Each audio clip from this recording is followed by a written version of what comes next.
안녕하세요. 그날의 멍냥입니다. 오늘도 마음을 울리는 한 편의 이야기를 전해드립니다. 시골에 내려온 지도 제법 시간이 흘렀어요.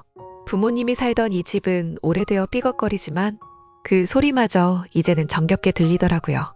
조용한 골목 끝. 아무도 찾아오지 않는 이곳에서 저는 혼자 지내고 있어요. 처음에는 혼자가 편하다고 생각했어요. 도시에서의 번잡함에 지쳐 도망치듯 내려왔고 그 적막함이 오히려 저를 위로해 줄 줄 알았거든요. 하지만 혼자 밥을 먹고 혼자 창밖을 바라보며 말을 건넬 대상이 없는 날들이 계속되자 조용함은 고요가 아니라 공허함으로 변해갔어요. 그러던 어느 날 저는 호야를 만났습니다. 웰시코기. 짧은 다리로 어설프게 걷는 그 아이는 말없이 제 무릎에 머리를 얹었어요. 그 눈빛이 이상하게 따뜻했어요. 호야는 유기견 보호소에서 구조된 아이였어요. 다리를 다쳐 살짝 절뚝거렸지만 처음부터 제 곁에 있는 게 당연하다는 듯 자연스럽게 자리를 잡았어요. 그날 이후 우리의 하루는 조용히 흘러갔어요. 아침이면 침대 옆에 와서 저를 깨우고 낮이면 마당에서 벼틀 쬐며 졸고 밤이면 제 발치에 몸을 말고 잠들었어요. 그 아이와 함께 있으면 말이 없어도 채워지는 순간이 있다는 걸 저는 처음 알게 되었어요. 며칠 전부터 호야가 조금 달라졌어요. 아침이면 현관 앞에 앉아 제가 나오기도 전에 문을 바라보더라고요. 산책을 가고 싶은 걸까 싶어. 리드줄을 챙겨보기도 했는데 그 아이는 제가 따라 나설 틈도 주지 않고 조용히 문을 밀고 나가려 했어요. 그 모습이 어딘가 초조해 보였어요. 서두르는 듯 하면서도 매우 조심스러운 움직임이었거든요. 호야는 늘 제가 옆에 있어야 안심하던 아이라 이런 행동이 낯설기도 하고 살짝 걱정되기도 했어요. 그날 이후로 저는 호야를 유심히 지켜보기 시작했어요. 매일 아침 정해진 시간에 깨어난 호야는 현관문 앞에 앉아 같은 방향을 바라봤어요. 그 눈빛은 마치 무언가를 기다리는 것처럼 한 곳에 고정되어 있었고 몸을 일으켜 걷기 시작하면 늘 같은 방향, 같은 길이었어요. 다리를 살짝 절뚝이며 걷는 그 모습은 여전히 아팠지만 그럼에도 불구하고 멈추지 않았어요. 그 길 끝에는 대체 무엇이 있는 걸까? 그 아이는 누구를 혹은 무엇을 기다리는 걸까? 처음엔 단순한 습관이라 생각했는데 반복되는 행동 속에서 저는 그 눈빛 속에 감춰진 무언가를 느끼기 시작했어요. 그래서 마음을 먹었어요. 내일 아침 호야가 그 길로 향하면 저도 함께 따라가 보기로요. 다음 날 아침 호야는 어김없이 문 앞에 앉아 있었어요. 그 조용한 뒷모습을 보고 있자니 왠지 그냥 보내고 싶지 않더라고요. 저는 외투를 걸치고 조용히 그 아이의 뒤를 따르기 시작했어요. 호야는 제가 따라오는 걸 알아차렸는지 뒤도 돌아보지 않고 천천히 걷기 시작했어요. 짧은 다리로 절뚝이는 발걸음으로 그렇게 우리는 마을 끝자락 익숙했던 골목을 지나 한적한 숲길로 들어섰습니다. 풀잎이 스치는 소리, 발에 밟히는 마른 낙엽 소리, 그리고 그 외엔 아무 말도 없었어요. 저는 생각했어요. 호야는 이 길을 몇 번이나 혼자 걸었을까? 그 절뚝이는 다리로 이 오르막을 얼마나 오래 올라다녔을까? 숲이 깊어질수록 공기엔 약간의 냉기가 섞여 있었고 햇살도 드문드문 나뭇잎 사이로 떨어졌어요. 그 길은 낯설면서도 왠지 모르게 익숙했어요. 그리고 호야가 멈춰섰어요. 앞엔 작고 평평한 바위 하나가 있었고 그 위에 얹힌 낡은 나무줄기 사이로 햇살이 조용히 내려앉고 있었어요. 그 순간 마치 시간도 함께 멈춘 듯 했어요. 호야는 그 바위 곁에 천천히 다가가 앉았어요. 그리고 그 앞엔 낡고해진 인형 하나가 놓여 있었어요. 저는 걸음을 멈추고 가만히 숨을 골랐어요. 그 인형은 이상하게도 낯이 익었어요. 언젠가 들었던 이야기 하나가 그 순간 조각처럼 떠올랐거든요. 마을에 처음 내려왔을 무렵 어르신께 들었던 말이었어요. 한 아이가 산에서 인형을 잃어버렸다고 울었지. 그날 이후로는 그 집도 이사를 갔단다. 그땐 그냥 흘려들었어요. 하지만 지금 호야 앞에 놓인 그 인형을 보는 순간 그 이야기와 눈앞의 현실이 선명하게 겹쳐졌어요. 호야는 조심스럽게 인형에게 코를 가져다 댔어요. 그리고 아주 천천히 그 옆에 몸을 웅크리듯 누웠어요. 그 자세에는 어떤 슬픔이 있었고 어쩌면 그리움도 담겨 있었던 것 같아요. 저는 말없이 그 옆에 섰어요. 무슨 말을 해야 할지 몰랐거든요. 숲속은 고요했어요. 새소리도 멎은 듯 마치 이 순간을 위해 모든 시간이 멈춘 것처럼 느껴졌어요. 그 자리에 서서 저는 생각했어요. 호야는 몇 번이나 이곳을 찾았을까? 그 절뚝이는 다리로 아무도 모르는 이곳까지. 그 아이의 등 너머에서 저는 말없이 그 시간을 함께 나누고 있었어요. 바위 뒤편에 희미하게 새겨진 글자가 눈에 들어왔어요. 손으로 조심스럽게 먼지를 털어내자 그 아래 적혀있던 이름이 또렷이 드러났습니다. 유나의 자리. 유나. 저는 그 이름을 알고 있었어요.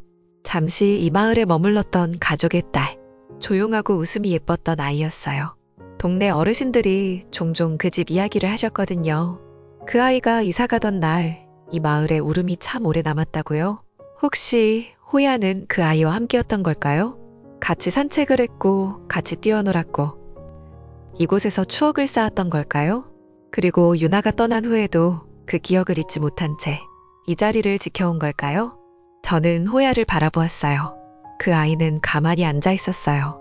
바위 옆 인형 곁 햇살 한 조각 속에서요. 절뚝이며 오르던 이유, 매일같이 같은 길을 걷던 이유, 누구도 몰랐던 그 진심이 그 아이의 눈빛 속에서 고요하게 전해졌어요. 말없이도 이렇게 많은 걸 전할 수 있다니. 저는 그 순간 조금 울컥했어요. 바위 앞에 조용히 주저앉아 저도 그 아이 곁에 조용히 있기로 했어요. 무슨 말을 해야 할지 모르겠더라고요. 그저 지금 이 순간을 함께하고 싶었어요. 그리고 생각했어요. 어쩌면 호야는 지금까지도 유나를 기다리고 있었던 게 아닐까 하고요. 아니면 그 아이와 함께했던 기억이 이곳에서 사라지지 않도록 지켜주고 있었던 걸지도 모르겠어요. 그저 그 자리에 말없이 앉아 저는 오래도록 머물렀어요. 그날 이후로 호야는 몇 번이고 그곳을 찾았어요. 저는 함께 걸었고 말없이 그 아이 곁을 지켰어요. 하지만 점점 호야의 숨소리가 거칠어지고 걸음이 전보다 더 느려졌어요. 처음엔 그저 피곤한 날이겠지 했는데 이틀, 사흘 시간이 지나도 나아지지 않았어요.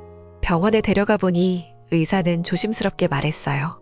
노화와 과도한 무릎 사용으로 관절에 무리가 왔습니다. 조금 더 회복이 필요해요. 산길은 당분간 피하셔야 해요. 그 말을 듣는 순간 제 마음 한편이 쿵 내려앉는 것 같았어요. 호야는 그 말을 알아듣지 못했겠죠. 하지만 그날 이후 그 아이는 이상할 만큼 얌전했어요. 아침이면 여전히 문 앞에 앉았지만 전처럼 서두르지 않았고 그저 조용히 앉아 저를 바라볼 뿐이었어요. 그 눈빛을 마주할 때마다 저는 마음이 아렸어요. 매일같이 걷던 그 길, 이제는 함께 갈 수 없다는 걸 호야도 알고 있는 것 같았어요. 그래서 저는 결심했어요. 호야가 다시 걷지 못한다면 제가 대신 걷겠다고요. 그날 이후 호야는 집에 머물고 저는 매일 혼자 산길을 올랐어요. 그 바위 아래 앉아 호야와 함께했던 기억들을 떠올리며 조용히 영을 바라보곤 했어요. 이젠 호야를 대신해 그 자리를 지키는 건 제 몫이 되었어요. 사랑하는 존재를 지키는 일은 어쩌면 그 존재의 기억을 내 안에 오래 남기겠다는 다짐인지도 모르겠어요. 그리고 그 다짐은 조금씩 저를 일상으로 데려왔어요. 그전에는 그저 지나쳤던 마당의 풀꽃, 아침을 알리는 먼 동쪽 하늘의 빛, 호야가 조용히 눈을 맞추던 자리에 놓인 인형 하나까지도 이제는 전부 새로운 의미로 다가왔어요.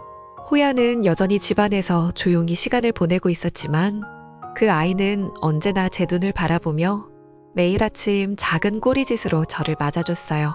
우리는 그 길을 함께 걷지 못하게 되었지만 마음만은 여전히 같은 길을 걷고 있었어요. 저는 이제 그 아이와 함께하지 못하는 산길에서도 그 아이를 느끼며 다시 하루하루를 살아가기 시작했어요. 작은 변화였지만 그 변화는 저를 다시 이 자리로 데려왔어요. 조용했던 하루가 이제는 조금 따뜻한 하루로 바뀌기 시작했어요. 요즘은 매일 아침 호야의 꼬리짓으로 하루를 시작해요. 창밖으로 햇살이 들어오고 주전자에서 김이 오르는 소리를 들으며 전에는 몰랐던 아주 사소한 순간들이 이제는 소중한 일상이 되었어요. 호야는 예전처럼 긴 산책을 하진 않지만 창가에 앉아 조용히 바깥을 바라보곤 해요. 그 눈빛은 말해요. 오늘도 괜찮아요. 우리 함께 있으니까요. 저는 가끔 그 아이 옆에 앉아 조용히 이런 생각을 해요. 우리가 서로를 만난 건 삶이 우리에게 준 가장 조용한 선물이 아니었을까 하고요. 그날 이후 저는 혼자가 아니에요. 이야기를 나눌 사람은 없더라도 마음을 나눌 존재가 제 곁에 있어요. 그리고 그 사실 하나만으로도 제 하루는 어제보다 조금 더 따뜻해졌어요. 오늘의 이야기 어떠셨나요? 조용히 마음 한구석을 두드리는 시간이 되셨다면 그것만으로도 참 기쁩니다. 좋아요와 구독은 저와 호야에게 큰 응원이 됩니다. 여러분 곁에도 말없이 함께 해주는 존재가 있으신가요? 댓글로 여러분의 이야기를 들려주세요. 구독과 알람 설정도 잊지 말아주세요. 당신의 하루가 그 아이에게는 전부입니다. 그럼 전 이만 물러가겠습니다. 감사합니다. 오늘도 힘내세요.